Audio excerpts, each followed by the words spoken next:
नमस्कार दोस्तों, स्वागत है आपका अपने विद्या गुरु यूट्यूब परिवार में।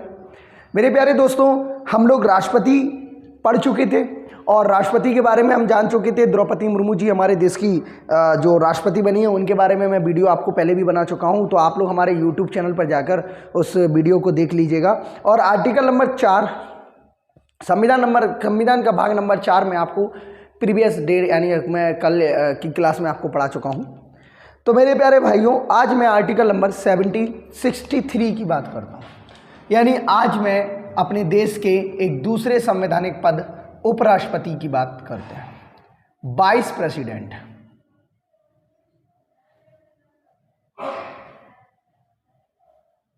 वाइस प्रेसिडेंट, तो हमारा जो वाइस प्रेसिडेंट होता है वो आर्टिकल नंबर 63 से लेके 71 तक माना जाता है।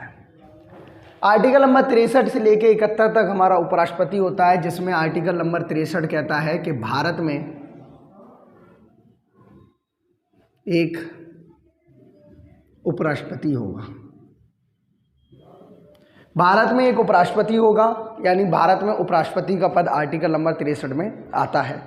यानी हमारे देश में उपराष्ट्रपति का पद बनाया गया है, हमारे देश में उपराष्ट्रपति का पद रखा गया है, जो आर्टिकल नंबर 63 के तहत रखा गया है। भाई आर्टिकल नंबर 64 कहता है कि भारत का जो उपराष्ट्रपति होगा, भारत का जो उपराष्ट्रपति होगा वो भारत का जो उपराष्ट्रपति होगा वो राज्यसभा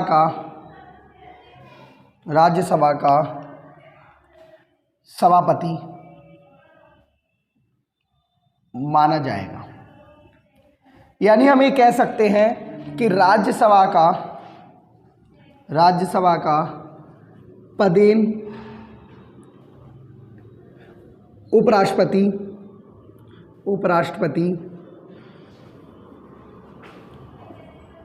राज्यसभा का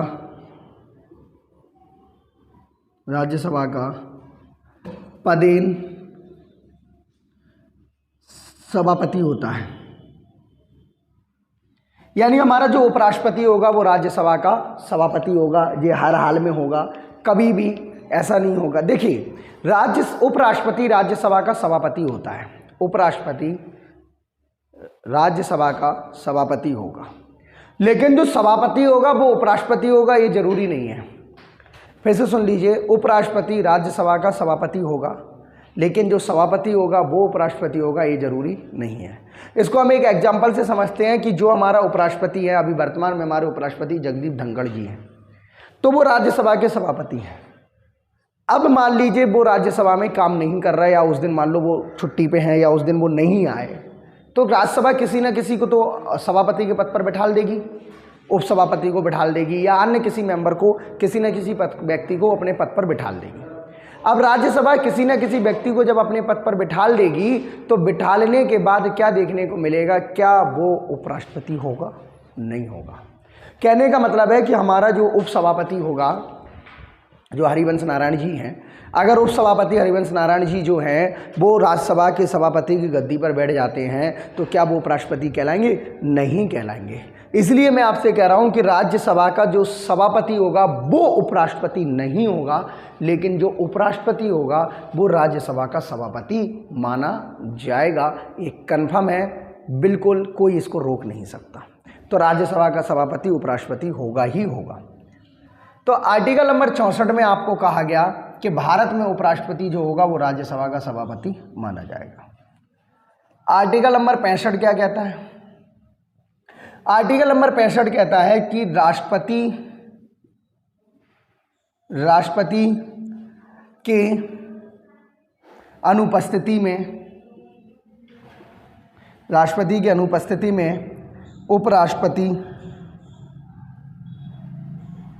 उपराष्ट्रपति कार्यभार संभालेगा।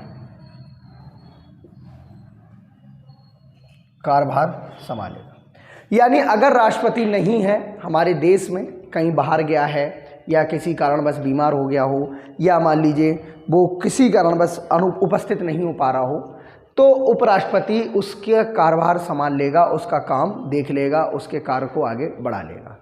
तो हमारा उपराष्ट्रपति जो होगा वो राष्ट्रपति की अनुपस्थिति में उपराष्ट्रपति क्या संभालेगा, कार्यभार संभाल लेगा, सारी चीज़ें उसको संभालने को मिल जाएंगी। वहीं आर्टिकल नंबर 66 कहता है कि उपराष्ट्रपति का निर्वाचन, उपराष्ट्रपति का निर्वाचन, यानी हमारा जो उपराष्ट्रपति होगा उसका हम लोग क्या करेंगे, निर्वाचन करेंगे, उसका चुनाव करेंगे। ये राष्ट्रपति उपराष्ट्रपति का जो निर्वाचन होता है उसमें कौन कौन वोट करता है, तो यहाँ पे हम लिख लेते हैं क्या, यहाँ पे लिख लेते हैं हम निर्वाचन। तो उपराष्ट्रपति के निर्वाचन में पहला पॉइंट आता है कि उपराष्ट्रपति के निर्वाचन में लोकसभा के मनोनीत प्लस निर्वाचित सदस्य वोट करते हैं, यानी हमारे लोकसभा के मनोनीत और निर्वाचित सदस्य वोट करते हैं उपराष्ट्रपति चुनाव। दूसरा, राज्यसभा के मनोनीत प्लस निर्वाचित सदस्य वोट करते हैं, यानी हमारा जो उपराष्ट्रपति होगा उसमें लोकसभा के मनोनीत और निर्वाचित, मनोनीत का मतलब होता है जिनको हमने नियुक्त कर दिया हो, यानी राष्ट्रपति के द्वारा 2 सदस्य जो मनोनीत किए जाते हैं लोकसभा में, जो अब बंद हो चुके हैं, लेकिन राज्यसभा में तो 12 सदस्य मनोनीत होते हैं, राज्यसभा में 12 सदस्य क्षेत्र विशेष होते हैं। तो जो 12 सदस्य राज्यसभा के द्वारा मनोनीत होते हैं और 2 सदस्य जो लोकसभा के द्वारा मनोनीत होते थे वो भी उपराष्ट्रपति का वोट करेंगे। और राज्यसभा के भी वही मैंने आपको बताया कि राज्यसभा के मनोनीत सदस्य जो 12 होते हैं वो भी उपराष्ट्रपति को वोट करेंगे, और निर्वाचित जिनका जनता के द्वारा चुनकर, मतलब जनता के द्वारा डायरेक्ट या इनडायरेक्ट रूप से चुनकर आए हैं, वो भी राज्यसभा उपराष्ट्रपति को वोट करेंगे। तो इस तरह से हमारा उपराष्ट्रपति काम करता है। अब अगर हम बात करें कि उपराष्ट्रपति के निर्वाचन की बात हो गई, तो इसको आप लिख लीजिए, इंपॉर्टेंट है, स्क्रीनशॉट ले लीजिए इसका, नोट्स बनाते जाइए खुद ब खुद। बाकी आपको सारे नोट्स आप हमारे प्ले स्टोर पर जाकर ऐप पे मिल सकते हैं, और आपको हमारे टेलीग्राम चैनल पे नोट्स मिल सकते हैं। तो सारी चीज़ें आप जाकर डाउनलोड कर लें, ऐप को डाउनलोड कर लें, और हमारा एक करंट का चैनल है, उस करंट के चैनल को सब्सक्राइब जरूर कर लें। 15 मिनट की करंट वीडियो उसमें अपलोड होती है। इस करंट चैनल का नाम है यूनिक करंट वाला, जो एक दिन में, 1-2 दिन में इकट्ठी आधे घंटे की एक वीडियो अपलोड की जाती है। वहाँ पे आप करंट अफेयर्स पर काम कर सकते हैं। तो मेरे प्यारे दोस्तों, आर्टिकल नंबर 67 क्या कहता है? आर्टिकल नंबर 67 कहता है कि उपराष्ट्रपति का कार्यकाल, उपराष्ट्रपति का कार्यकाल। आर्टिकल 67 में उपराष्ट्रपति के कार्यकाल की बात कही गई, यानी उपराष्ट्रपति का कार्यकाल वैसे बेसिक तौर पर देखा जाए तो 5 साल का माना जाता है, 5 वर्ष का माना जाता है। तो हमारा जो उपराष्ट्रपति होता है वो 5 साल का उसका कार्यकाल माना जाता है, कार्यकाल उसका 5 साल का रखा जाता है। अब हमारा जो उपराष्ट्रपति होता है उसका कार्यकाल जब हम 5 साल का रखते हैं, तो इसी आर्टिकल नंबर 67A में कहा गया कि उपराष्ट्रपति का जो कार्यकाल 5 वर्ष का है, तो इस 5 वर्ष में कहा गया कि उपराष्ट्रपति अपना जो इस्तीफा होगा वो सौंप सकता है, समय के पहले सौंप सकता है। किसको? राष्ट्रपति को। किसको सौंप सकता है? राष्ट्रपति को। और आर्टिकल 67B में कहा गया भाई उपराष्ट्रपति अपना इस्तीफा राष्ट्रपति को ही सौंप सकता है। ऐसा इसलिए कहा गया क्योंकि उपराष्ट्रपति अगर अपना इस्तीफा राष्ट्रपति को इसलिए सौंपेगा कि राष्ट्रपति को पता तो चल जाए कि भाई मेरे जाने के बाद कोई ऐसा व्यक्ति नहीं है जो मेरा पद संभाल सके, जिससे उसका हम चुनाव करा सकें। आर्टिकल 67B में कहा गया कि जो हमारा उपराष्ट्रपति है उसका हम निलंबन भी कर सकते हैं, यानी उपराष्ट्रपति का क्या कर सकते हैं? हम निलंबन कर सकते हैं। अब उपराष्ट्रपति का हम निलंबन कर सकते हैं, तो आप इसको ऐसे समझिएगा कि जो हमारा उपराष्ट्रपति है उसको हम पद से हटा सकते हैं, उसका निलंबन कर सकते हैं। तो उसका जो निलंबन है ना, वो निलंबन कैसे किया जाएगा कि उसके लिए हमें अभियोग लाना पड़ेगा। अभियोग एक प्रक्रिया है जो केवल और केवल राज्यसभा से शुरू होती है, राज्यसभा से शुरू होती है। अभियोग एक प्रक्रिया है जो केवल राज्यसभा से शुरू होती है, केवल राज्यसभा से, यानी लोकसभा से इसका कोई मैटर नहीं करता, केवल राज्यसभा से शुरू होगी। लोकसभा में आता है लेकिन शुरुआत इसकी राज्यसभा से ही होती है। तो उपराष्ट्रपति का निलंबन आप राज्यसभा से ही कर सकते हैं, लोकसभा से नहीं कर सकते। लोकसभा इसके बाद आप इसका निलंबन करेंगे। तो इस तरह से आर्टिकल नंबर 67 में 3 इसके क्लॉज हैं। आर्टिकल 67 जिसमें उपराष्ट्रपति का कार्यकाल है, आर्टिकल 67 ए उपराष्ट्रपति का इस्तीफा है, और आर्टिकल 67 बी है उपराष्ट्रपति का निलंबन है, और केवल राज्यसभा से ही शुरू किया जा सकता है। आर्टिकल नंबर 68 जो आता है, आर्टिकल नंबर 68, इसमें क्या है इसको समझिए।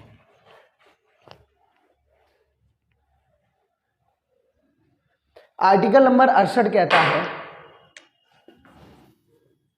आर्टिकल नंबर 68 कहता है कि भारत में उपराष्ट्रपति की पद की क्या क्या योग्यता है। उपराष्ट्रपति के पद की योग्यता है। तो उपराष्ट्रपति के पद की क्या योग्यता है? नंबर 1, उसे भारत का नागरिक होना चाहिए।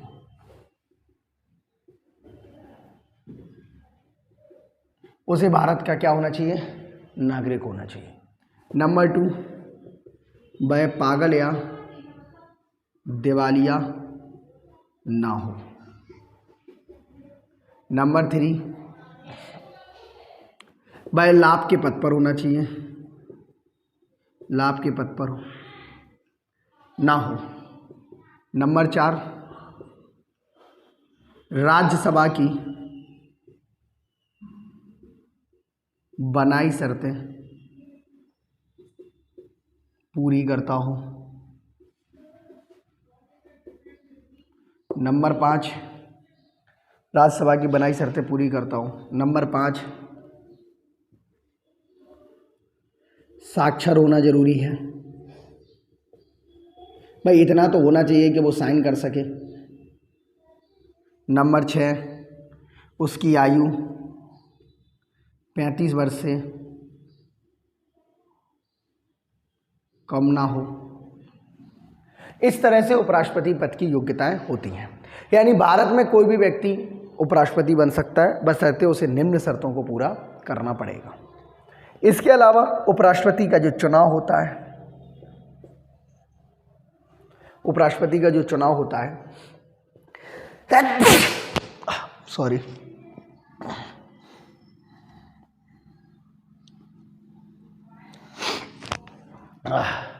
सॉरी,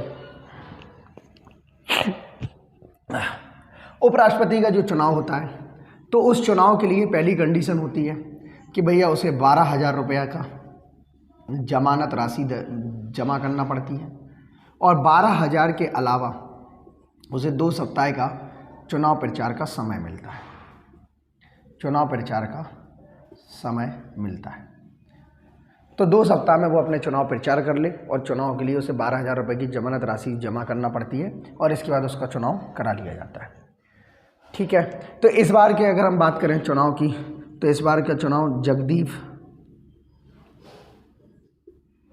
धनखड़ साहब एनडीए के उम्मीदवार थे, यानी नरेंद्र मोदी की पार्टी के उम्मीदवार थे, और यूपीए के उम्मीदवार मार्गरेट अलवा थी, मार्गरेट अलवा। तो ये चुनाव में हार गई, ये चुनाव में हार गई और ये चुनाव में जीत गए। तो वर्तमान में हमारे जो उपराष्ट्रपति हैं वो हैं जगदीप धनखड़ साहब। इससे पहले ये पश्चिम बंगाल के राज्यपाल भी हुआ करते थे।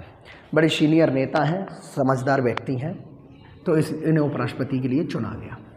आर्टिकल नंबर 69 कहता है, जगदीप धनखड़, याद रखना ये रेलवे ग्रुप डी में क्वेश्चन आपसे पूछा गया है कि कौन उपराष्ट्रपति बने। तो आर्टिकल नंबर 69 में कहा गया उपराष्ट्रपति की शपथ, उपराष्ट्रपति की शपथ, यानी हमारे उपराष्ट्रपति को शपथ कौन दिलाएगा? तो उपराष्ट्रपति को शपथ राष्ट्रपति दिलाएगा। याद रखना, जो जिसको शपथ दिलाएगा, जो जिसको शपथ दिलाएगा, वही उसको इस्तीफा देगा। जो जिसको शपथ दिलाएगा वही उसको इस्तीफा देगा। कहने का मतलब है उपराष्ट्रपति को शपथ राष्ट्रपति दिला रहा है, तो राष्ट्रपति को इस्तीफा उपराष्ट्रपति देगा। लेकिन एक इसमें अपवाद है। अपवाद क्या है कि राष्ट्रपति को शपथ जो है, राष्ट्रपति को शपथ, अपवाद के रूप में अगर हम बात करें तो राष्ट्रपति को जो शपथ है वो सुप्रीम कोर्ट का चीफ जज दिलाता है, लेकिन राष्ट्रपति अपना इस्तीफा उपराष्ट्रपति को सौंपता है। राष्ट्रपति अपना इस्तीफा उपराष्ट्रपति को सौंपता है। और ऐसा इसलिए होता है क्योंकि पद का मतलब, इस्तीफे का मतलब पद को छोड़ना नहीं, पद को देना या डेलीगेट करना भी होता है। ऐसा इसलिए भी किया जाता है। आर्टिकल नंबर 68 है। आर्टिकल नंबर 69 में कहा गया कि राष्ट्रपति का जो निर्वाचन होगा, राष्ट्रपति का जो निर्वाचन होगा, राष्ट्रपति का निर्वाचन में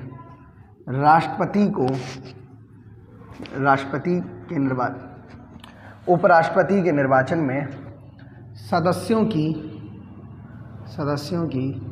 कमी की वजह से उपराष्ट्रपति का पद या उपराष्ट्रपति का चुनाव स्थगित नहीं होगा। कहने का मतलब है कि उपराष्ट्रपति के निर्वाचन में अगर सदस्यों की कमी है, देखिए आप जानते हैं कि उपराष्ट्रपति के निर्वाचन में लोकसभा और राज्यसभा के मेंबर ही वोट करते हैं। अब अगर मान लीजिए इनमें से कई ऐसे सदस्य हैं जो चुनाव में जीत कर आए थे लेकिन उनकी सदस्यता रद्द कर दी, कई ऐसे सदस्य हैं जिनका चुनाव अभी हो नहीं पाया, राज्यसभा की सीटें खाली पड़ी हैं, तो आप इस बेस पर उसका चुनाव स्थगित नहीं कर सकते। जितने हैं उनसे आपको ये चुनाव कराना पड़ेगा। ये आर्टिकल नंबर 69 में कहा गया।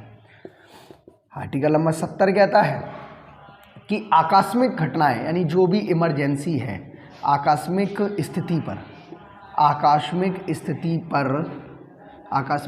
पर राष्ट्रपति के कार्य उपराष्ट्रपति भी संभाल सकता है, उपराष्ट्रपति निर्वहन कर सकता है। यानी कोई भी परेशानी, इमरजेंसी की स्थिति होगी तो उपराष्ट्रपति आकस्मिक कार्यों पर राष्ट्रपति के कार्य का निर्वहन कर सकेगा। यानी राष्ट्रपति अगर कोई परेशानी स्थिति में है, कोई इमरजेंसी ऐसी आ गई कि राष्ट्रपति के साथ काम ऐसे करना है, तो वो भी ये कर सकता है। ये आर्टिकल नंबर 70 में कहा गया। तो इस तरह से आर्टिकल नंबर 70 हमारा आ जाता है। ठीक है, अब बात करते हैं हम आर्टिकल नंबर 69 है,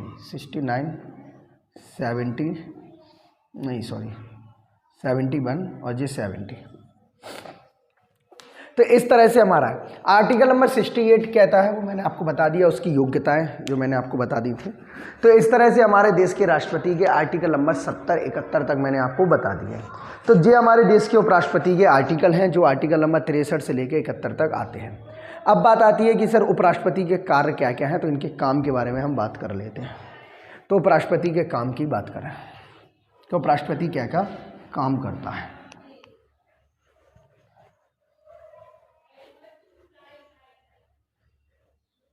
उपराष्ट्रपति क्या क्या काम करते हैं, अगर हम बात करें उपराष्ट्रपति के काम की, तो उपराष्ट्रपति राष्ट्रपति के कार्य को संभालेगा, उपराष्ट्रपति राष्ट्रपति के कार्य को संभालेगा।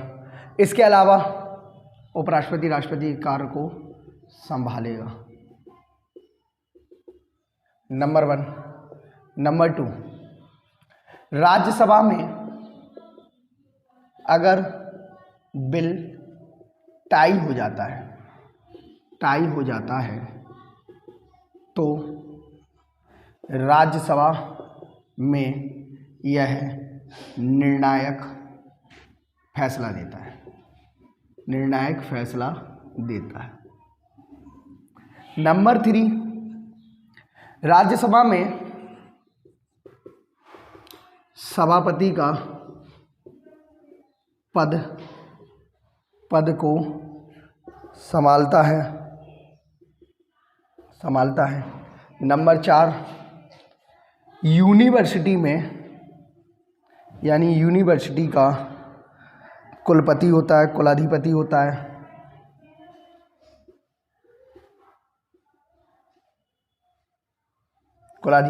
है। नंबर 5, राज्यसभा में कोई भी विवाद की स्थिति में निर्णायक फैसला देता है। नंबर 6 नागरिक सम्मान या राष्ट्रीय सम्मान में जो उनकी ज्यूरी होती है, यानी ज्यूरी का सदस्य होता है। तो इतने काम उपराष्ट्रपति के होते हैं। उपराष्ट्रपति राष्ट्रपति का कार्य संभालेगा। राज्यसभा में अगर बिल टाई हो जाता है तो निर्णय भी फैसला देगा। राज्यसभा में सभापति का पद संभालता है। यूनिवर्सिटी का कुलाधिपति भी होता है। राज्यसभा में कोई भी विवाद की स्थिति हो तो निर्णायक फैसला देता है। और नागरिक सम्मान में, राष्ट्रीय सम्मान में ज्यूरी का सदस्य भी बनता है। तो इतने सारे काम उपराष्ट्रपति के हमारे हैं और वर्तमान में उपराष्ट्रपति जगदीप धनखड़ जी हैं। तो दोस्तों, ये आपको उपराष्ट्रपति का पूरा कंप्लीट वीडियो आपको मिल रहा है। तो कैसा लगा आपको हमारा ये वीडियो, अपने वैल्यूएबल कमेंट जरूर बताइएगा। आप हमारे प्ले स्टोर पर जाकर विद्या गुरु क्लासेस ऐप से जुड़िए, वहाँ पे फ्री क्लास, फ्री नोट्स आपको अवेलेबल है। आप हमारे विद्या गुरु क्लासेस टेलीग्राम से जुड़ सकते हैं। आप हमसे कांटेक्ट कर सकते हैं, डिस्क्रिप्शन में हमारा कांटेक्ट नंबर है। और आप हमारे करंट चैनल यूनिट करंट वाला चैनल से सीधे जुड़िए और करंट की वीडियो 30 मिनट में, 15 मिनट में पूरी करंट आपके हाथ में डिटेल वे में सारी वीडियो आपको वहां अपलोड मिल जाएंगी। डिस्क्रिप्शन में इसकी लिंक है। तो देर ना करें, तुरंत पहुंचे। यूनिक करंट वाला और विद्या गुरु क्लासेस आपके साथ हमेशा रहेगा। जय हिंद, जय भारत, जय संविधान।